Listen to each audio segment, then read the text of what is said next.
What happens when a group of lifelong besties trades middle school crushes for midlife hot flashes? You get a lot of laughs, a little bit of venting, and a whole lot of heart. We've survived cross-country moves, career shifts, and changing gene sizes together. Now we're tackling the invisible years, from the frustration of medical mysteries to the joy of deep-rooted sisterhood. We're here to brainstorm, de-stress, and remind you that you aren't going through this alone. Because at the end of the day, we're more than just a support group. We are friends, period.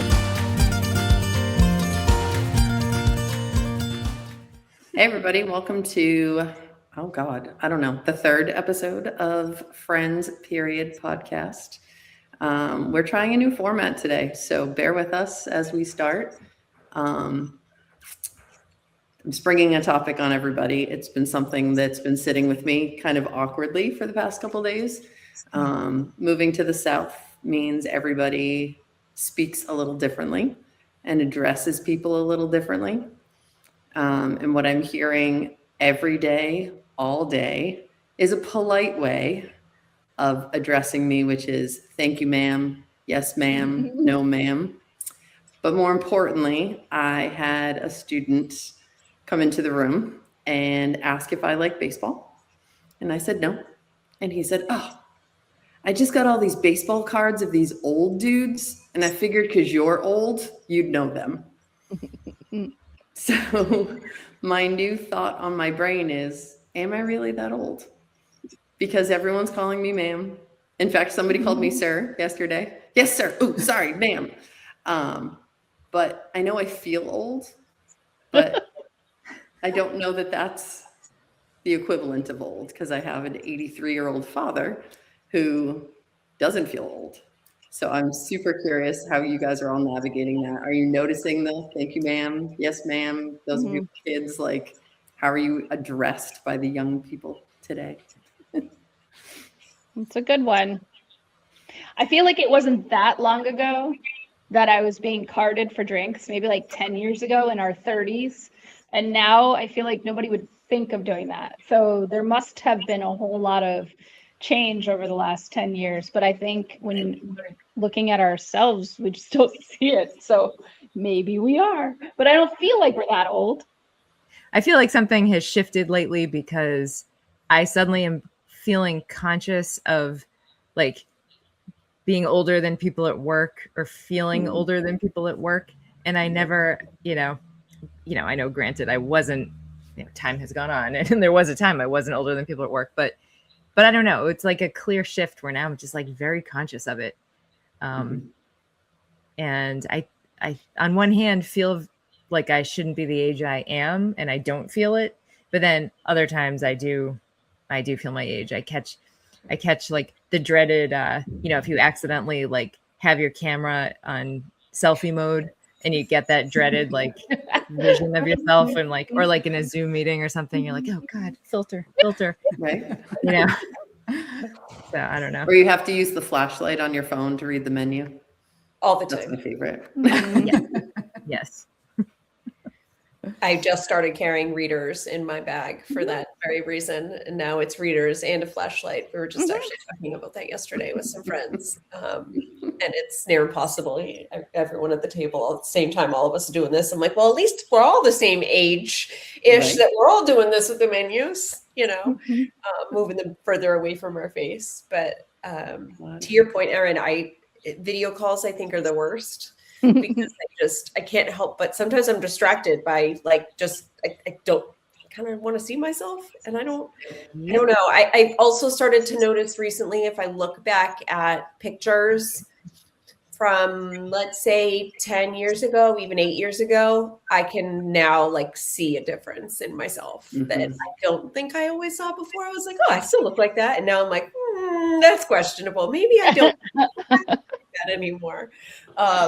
So I guess I'm starting to notice it, and then obviously some days are worse than others with how your body feels, whether it feels its age or not. So 100%.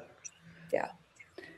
I could definitely identify with the work atmosphere and noticing an age gap between me and some of my coworkers that I get along with fantastically, and then they'll say something that references maybe something from their childhood, the year they were born, the year they graduated high school, whatever it is. And I'm like, oh, wow, you're a lot younger than, and because I do not feel my age. And as I've gotten older, I kind of feel like age doesn't matter as much. I mean, last summer I sat next to the intern and I was like, I love this girl.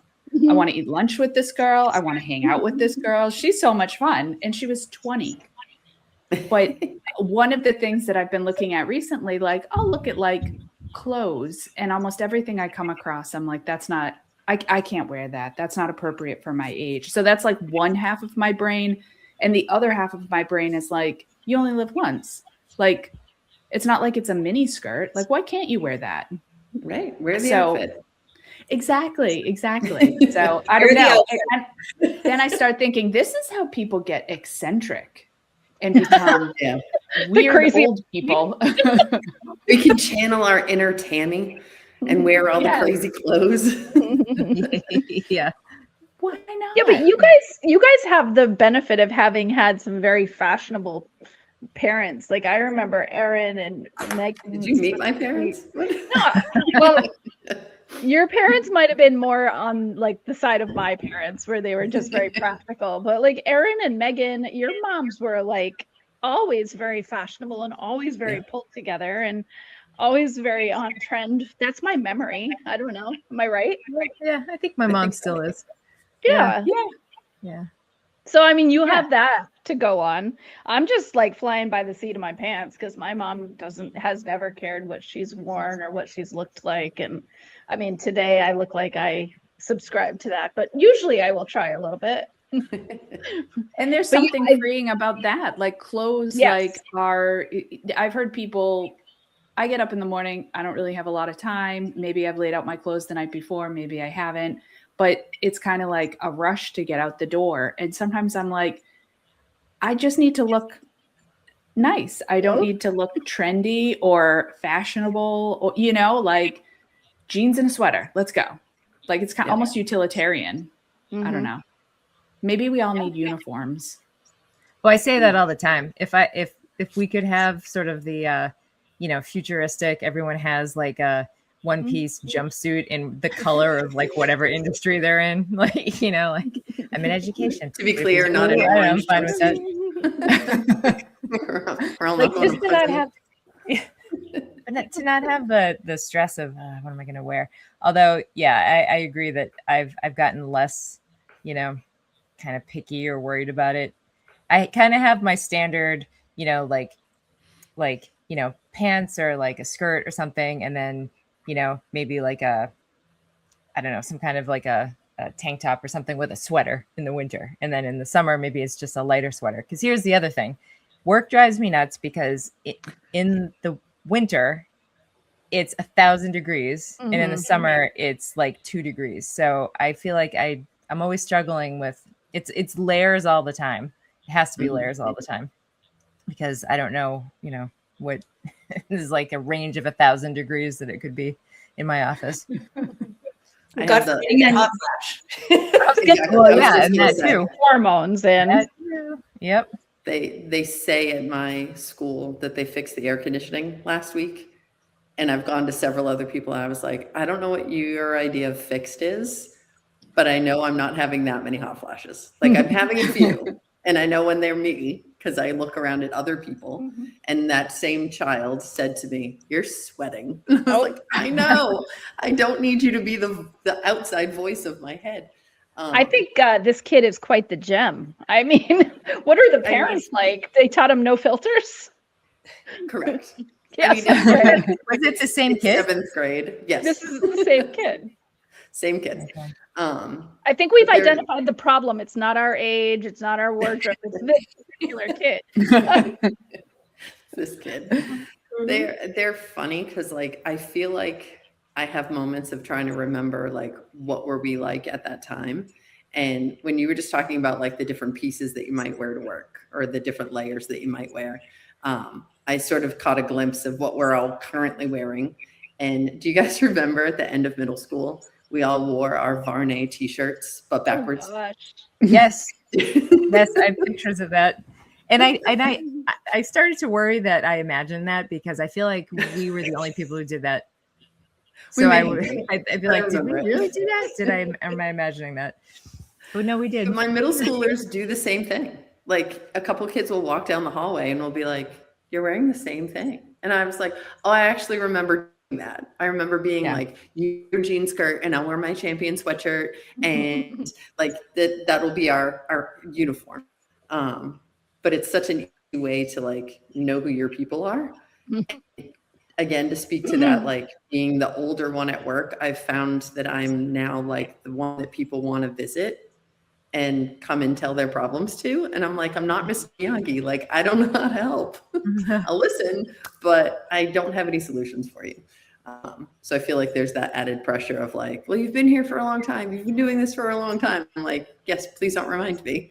I'm still learning with you. And I like to think that the kids keep me young, but they actually just continue to point out how different we are.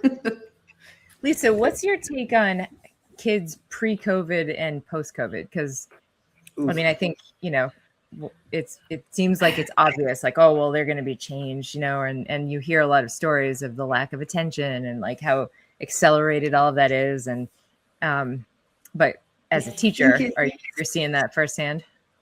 Yeah. And it's hard to say because I think I notice it more just in humans and not just the kids.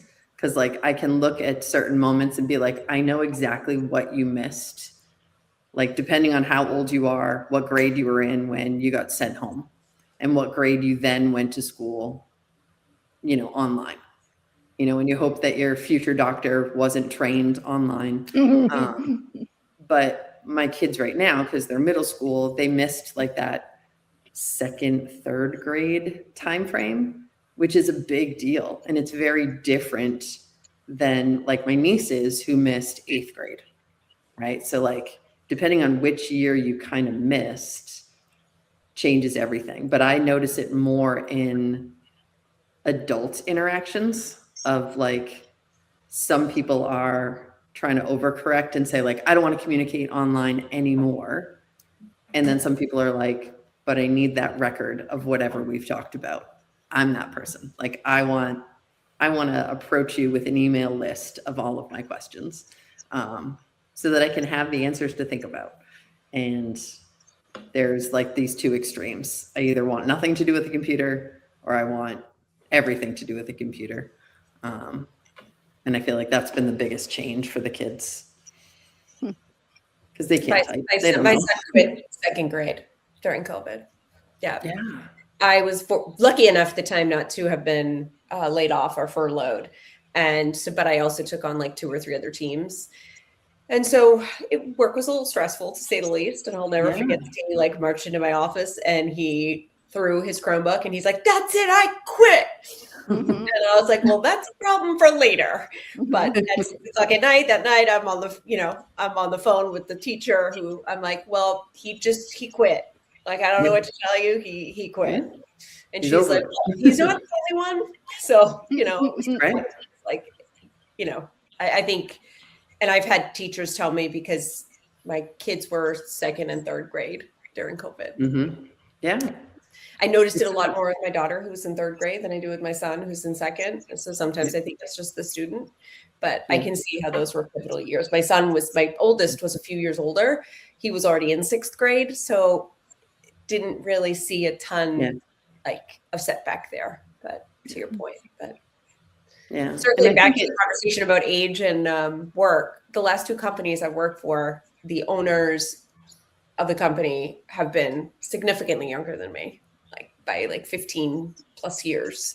So it's interesting, Megan, like you're kind of talking about like the intern and the dynamic, just from a work perspective, like I can work on a project with them, like think nothing about it, like very smart, like capable individuals. We collaborate wonderfully, but then all of a sudden one thing gets said and you're like, oh. Yeah. Yeah, I had older than you. Oh my goodness. Okay. I've had managers that were younger than me, and it was very humbling experience, because immediately you're like, well, they don't have as much experience as I do. But it ended up working out really well, because she had like great strengths that I didn't have. I had great strengths that she didn't have. So I actually felt like we worked really well. And like, she was able to like coach me and help develop me with her strengths, because those weren't my strengths. So, yeah, now I am, I'm totally fine with it as long as it's a good manager. Like, I don't care how old you are, but it is kind of shocking sometimes. Like, I mean, this was several years ago when I worked with a guy who was born the year that we graduated high school. Mm-hmm. And when he said that, my jaw dropped, and another coworker was like, I said, that's when I graduated high school. And the woman standing next to me was like, that's when I graduated from my master's program. And I was like, see, it could always be worse. Everyone is there. Megan, I think that's really cool what you said.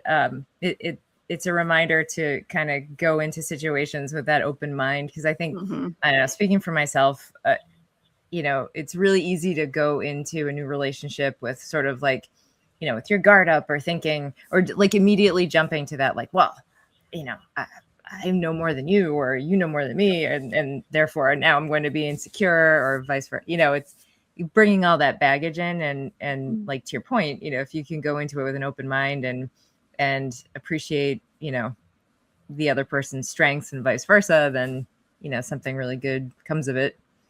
It's more productive. That's like part of this whole age shift that we're kind of going through, right? Because for the first 20 years or so of our career, most of the time, our superiors, our supervisors, our bosses, our owners would always be older, right? So when you hit a certain point, it starts transitioning where that's not the case anymore. But you feel like for however long that first part happened, that was your whole reality. It would always be that way. And you never really thought about that changing. So now we're on the other side of that. And it, like, our whole reality is different, where, our kids are getting jobs and becoming managers, and it's just such a weird transition and a different way to think of things.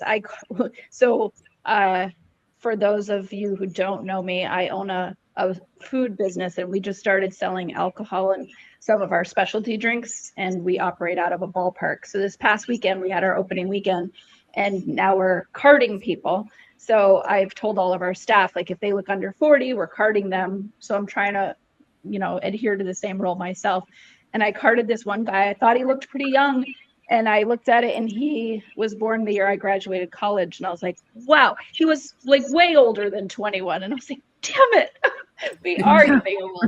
So then I think, to answer your question and get back to what you posed, Lisa, yeah, I mean, I guess we are getting old, but at least if we don't feel it and we're taking good care of ourselves, I guess that's where we need to be. But I definitely don't look at all of us and think, wow, we're getting old. It's just our bodies have nice ways of reminding us that that's our reality right now. But I think I still feel young.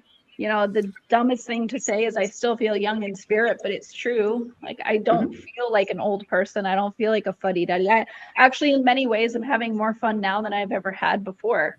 So I think it's just, it's that the mindset and the frame of thinking, and trying to ignore the things that our bodies are doing to us that always try to remind us. But yeah, for sure, it's part of the transition, I guess. I think we're lucky too, our generation, or maybe our little sub generation, where we were born into analog times, right? And then and then experience the switch over, because I didn't have a computer until, like, I went to college with a word processor, which meant that because in high school I used a typewriter for papers and stuff, and then went to college with a word processor, and didn't get a computer until I think my senior year. And I was in the College of Communications at BU, like cutting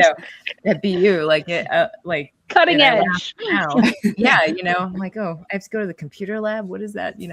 I remember that, going to the computer lab and using an email. I never had my own computer until post-college. Always at the computer lab. Or cell I phones. almost feel like that makes us more resilient. Like our particular, like you called it, our sub generation. Like, because we've done so many changeovers, right? Like we weren't the 8-track, but I'm sure our parents probably had it. We had records, we had cassettes, we had CDs, we had, and now we pay for all the streaming services. But we've had to practice something new all of the time. Whereas, like, again, to bring up my father, we joke around all the time because he can never figure out his phone. So we just got him a new one. And I'm not joking, maybe a month ago. And I talked to him every single week. And then last week I talked to him 4 times. And I got a message like, hey, your wireless carrier, your meeting with them is coming up. And I'm like, what? I don't have a meeting with them. Certainly not in Massachusetts. So I sent him a message. He didn't respond. Sent him another message. Didn't respond. Called him. And he was like, oh, same problems with the phone. I go, I just got you a new one. What do you mean the same problems? It could be you. No, it's not me. And I was like, okay. So then he called me the next day and I was like, what's wrong now? He goes, same problem. I go, again, it's you. Like, he just hasn't figured it out. And I think that he didn't have that benefit, right? Like, he existed through it, but he wasn't forced into the change. We were forced into every change. Yeah. You couldn't pass your college classes without doing certain things. True. It's impressive that our parents even use these things, though. I mean, my mother's going to be, 85? And has, this is the same woman that had an actual physical answering machine with a tape until like 3 years ago, and oh, she held on strong. Yeah. Right? And I mean, occasionally I'll get the text with, just a series of unrelated emojis and, or a voicemail that's like, she accidentally butt dials me and then it does a voicemail and it's like 10 minutes of her just talking to her purse. I don't know, but it's impressive, Right. And then on the other end of things, I love when I will tell my kids things like, oh yeah, well, when I was in high school, we'd have to handwrite a first draft of a paper and then type the second draft. And they're just like, as if it's, oh yeah. And we would sharpen our quill pens on the desk. And there's definitely no ChatGPT. Yeah. No. In fact, my kids, all of my students, we generally don't function on computers this year. So they are handwriting everything, but they still get a little bit of grace from me, because when they're 3/4 of the way through with an assignment and I see, I always call it a typo. It's not a typo, it's their own handwriting, but like, I'm not going to make them rewrite the entire thing. So like, I think they benefit from me having to go through that. And like, we don't have whiteout, which helped us a lot, but like, you can't fix it. And we don't have time for you to go back and rewrite the entire thing. So they get a little bit of a reprieve because I am old. Do they know how to write in cursive, or is that not a thing? No. They actually print a paper. Print a whole paper. Yeah. I can't read some of their writing, so they still need some practice with that. But is that the reason that you're doing that, to make sure that they have the ability to? It's the philosophy of the school that I work at. So we only use computers when absolutely necessary, and then like they have to do their standardized testing on it, so they need a little bit of practice. But in general, that's a pretty unique approach right now, isn't it? It is. It seems to be, again, that like sometimes we overcorrect for things. Yeah. So I think I've seen people on both sides of the spectrum, like you're putting them behind because they won't be able to get into college and type and do all that stuff, but they will. But then you see even college professors that are saying, kids are coming to college without certain skills that are necessary. It's not the typing skill. It's the, how do I interact with other people? How do I get off of a screen, right? And be an athlete and be a kind person. How do I treat others? How do I know what a real friend is? Not just the word that's online, right? Like getting so many likes doesn't mean that that's your friend. How do you interact with others? So that's kind of our our philosophy. I think it works a lot. We have a pretty open school.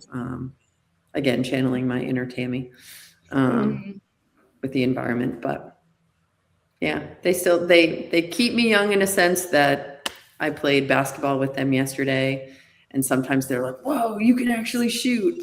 But then I walk in after break and I'm like, my back hurts. I'm gonna go take some ibuprofen.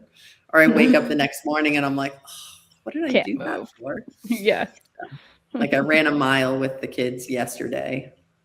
And then today I definitely felt it. And I was like, oh, that was terrible. I'm going to dress up from now on so I don't feel compelled to join you on your run. But, oh well. We've had two Tammy references. Should we explain who Tammy was to our listeners? Probably. So our friend group extends, I would say, 2-3 other people that aren't always going to be a part of our calls. One is happily living a crazy, extravagant life out in California. So if you hear us reference Mia, she'll join us occasionally, but was part of our friend group from elementary school on. And so was Tammy. Tammy did the crazy stuff. Tammy went to, I think it was Tanzania to study for a while. She went and tracked wolves in Arizona for a little while. But unfortunately we lost her 16 years ago, to cancer. So we like to keep her part of our current life. So I think the reason she did so many things is because it like hurt. Somehow she had a sixth sense that her life was not going to be as long as ours. So she certainly made it as full as most people's lives, just in a lot less time. So that was amazing. Absolutely. But yeah, We're we lucky miss to her have her. very much. Yeah. I like that thought, Colleen. Me too. Yeah. Just like I wouldn't put it packed past her. in. She would have known. Yeah. She definitely had those extra senses. So Lisa, remind us what your original thought was for today. Where did we start this? Started from the idea of kids kind of reminding me of my age, but also just curious, like, what are those reminders for us? And I liked that quite a few of us kind of brought up the benefits of it, right? Like our wisdom, our experience allows us to get along with people in different ways. Possibly breaks down barriers, I think, by being able to work with others and knowing that, like, just because you're younger doesn't mean that you're any less than. But also those aches and pains that quickly come back and remind us, like, hey, by the way, you are almost 50. I think And we should embrace we should always wear the outfit. Yes, absolutely. That was a good takeaway. I think we should embrace where we are, because I think, you know, for these kids that are navigating all the things they're navigating, they've got through COVID, they're dealing with AI and online and, you know, trying to discern what's real and what's not and all of that.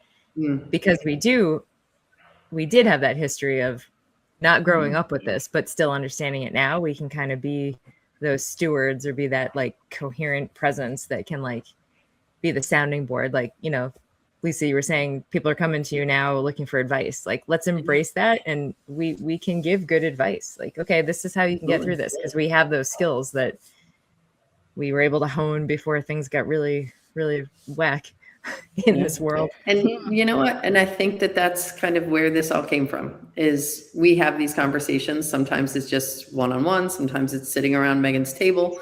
Sometimes it's just through text. And I think that's where we kind of ventured out and said, let's bring a few other people in. So occasionally we'll ask, like, if other people have questions. I know I'm doing that with some of my coworkers. I'm saying, like, hey, I'm doing this thing with my friends. And especially a couple of the ladies that I work with are like, I'm so interested. Let me know when it's ready. And if you don't mind, I'd love for you to explore this topic. So I'm trying to like keep notes of what other people are coming to me with. And we just wanted to kind of bring everybody to our table and sit down and chat with us. So yeah, and most importantly from today, wear the outfit, eat the dessert, do the run if you want to, or sleep in. Those are my Yeah. And live the life. live the life. Tammy would remind us to live the life. That's right. Yep. That's right. That's right. Well, So- thank you all for joining us. We can't wait for the next episode. And like Lisa said, once our social media is up and running, if you have ideas, if anybody figures out the magic cream for the turkey neck, send it our way. We can't wait to see it. Please. So for tonight, good night, and we love you all.